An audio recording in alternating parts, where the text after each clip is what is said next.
A thread by Carlos Osuida. Let's discuss again the absurdity of people claiming that Donald Trump must do X or he won't be reelected.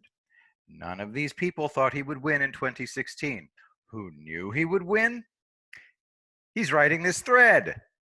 All of the warnings are based on a premise that's so stupid that you can't roll your eyes far back in your head to express your level of exasperation.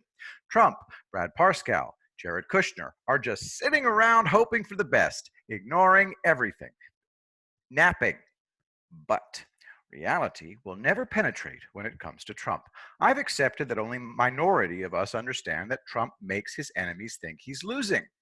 Sun Tzu, The Art of War. All warfare is based on deception. Hence, when we are able to attack, we must seem unable. If your opponent is temperamental, seek to irritate him. Pretend to be weak that he may grow arrogant. Hold out baits to entice the enemy. Feign disorder and crush him. Let your plans be dark and impenetrable as night, and when you move, fall like a thunderbolt. Trump has only been doing this his entire adult life. Did he suddenly stop when he became president? I'll repeat what I said yesterday. Every single Trump voter is reporting at least one leftist voter who will now vote for Trump. That right there gives a Trump a minimum of 60% of the vote. And we know the change isn't one-on-one. It's more like 5-on-1. Prior to 2016, the greatest political upset in a presidential race was incumbent Harry Truman, Democrat, versus Governor Thomas Dewey, Republican. Does all this sound familiar? Quote, I don't think the polls were wrong in terms of measuring national sentiment, said Burns W. Bud Roper, retired chairman of Roper Starch Worldwide and son of pioneering pollster Elmo Roper. Clearly, they were wrong in determining the election. We had been lulled into thinking that nothing much changes in the last few weeks of the campaign. The labor vote was as energized as Democrats worried about Dewey's strength in pre-election polls, and Republicans felt their candidate would win, so they played golf that day. Switch the parties for the 2016 and 2020 elections. Quote, Helen Crossley recalls a very tense household as her father worried aloud that Truman, who drew increasingly enthusiastic crowds at his pre-election speeches, was gaining momentum. The polling pioneers admitted their mistakes, re-examined their methods, and plunged back to work. They moved gradually away from quota sampling, which questioned a set number of people from different ethnic and age groups, and moved toward random sampling. They don't do random sampling anymore. Back to the article.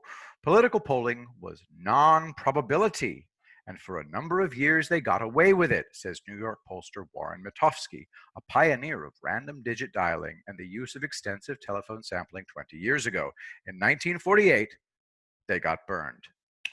They're back to non-probability. Quote, there's never been a comparable election disaster since 1948, when all the major players picked the wrong winner, said Tom W. Smith, director of the General Social Survey at the National Opinion Research Center in Chicago. Except for 2016. Quote, while the polling industry has made progress in methods of sampling and poll timing, it still has plenty to learn about probability methods and the wording and order of questions, Mitofsky said. Identifying likely voters is still a mystery to most polling organizations, he said. Trump voters can't be identified. I've explained why several times. One, in 2016, a huge number of voters changed their mind at the last second. Two, most Trump voters refuse to participate in polls. And three, people who've never voted before aren't on any lists, so they can't be polled. And a big lesson for pollsters from 1948 still holds true today. This from the article. There's a lot of room for humility in polling, Mitofsky said. Every time you get cocky, you lose. Dewey defeats Truman disaster haunts pollsters from LATimes.com. Trump, Parscale, and Kushner deliberately fool pollsters. It's their greatest weapon. And today, all pollsters are partisan. That's why they're so easy to fool. Trump knows what he is doing. If you knew at the time what Trump was doing, it means he'd failed.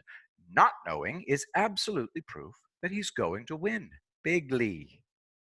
We've gotten used to being spoon-fed the baby food of reassurance. Guess what? A lot of babies can't be mollified no matter what you do. Trump knows that.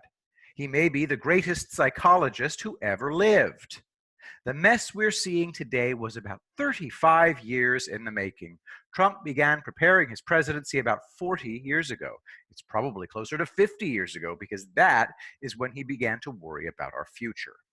He joined the Democratic Party as a spy. He put sleeper agents in place. They became his Judas goats. And you know what's happening now? Hoarding of all artifacts being banned by the Democratic Taliban brown shirts. There are actually too many of them to ban. Look at the nose insignia on this German World War II fighter right here.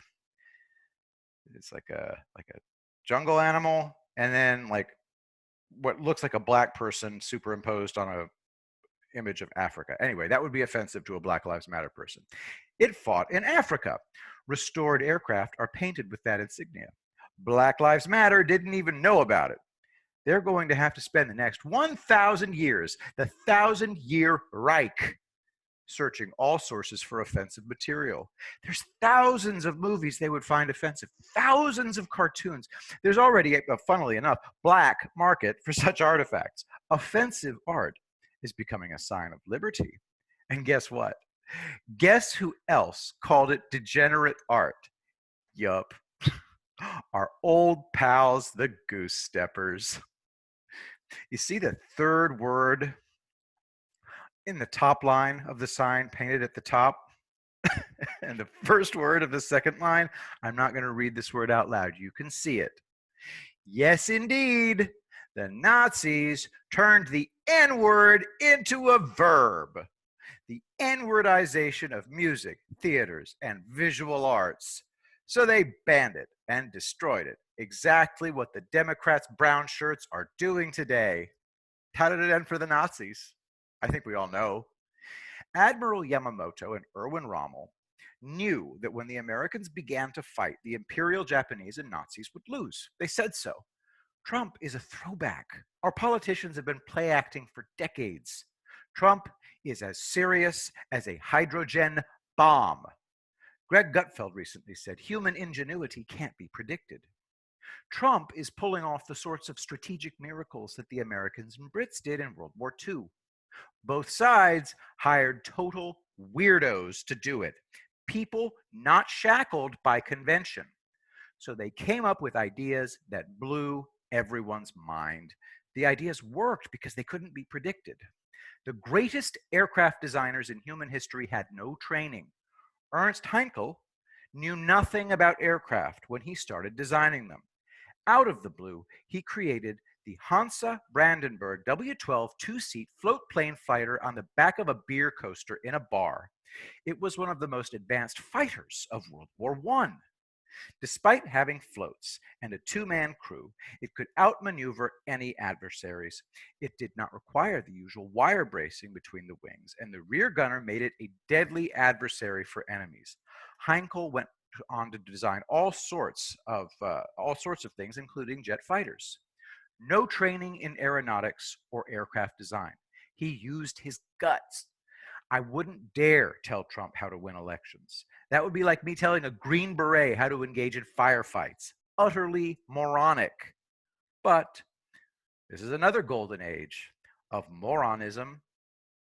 We have them periodically. Watch and laugh. All is well.